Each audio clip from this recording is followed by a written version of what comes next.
Ever told someone, "I'm broke," only for your phone to loudly announce Payment received in Opay. instant betrayal? Let's fix that. Open the Opay app.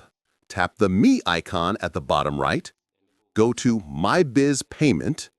Under Payment Account, you'll see a speaker icon labeled Voice for both accounts. Tap the voice icon for the account where you want to disable the alert. Tap the account number, then tap the voice notification toggle. In the pop-up, tap the Turn Off button. Done. Repeat the same steps for the other account. Once you've turned them both off, no more shouting alerts from either account. Bonus method.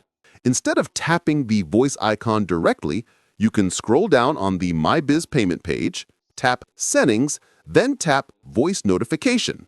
This takes you to the same toggle for both accounts, where you can switch them off. If this helped, hit like, subscribe, and share this with every Opay user you know. And since I just saved your dignity, I'll drop my Opay account in the description. Feel free to send me something sweet. Don't worry, my phone won't yell, Payment received in Opay.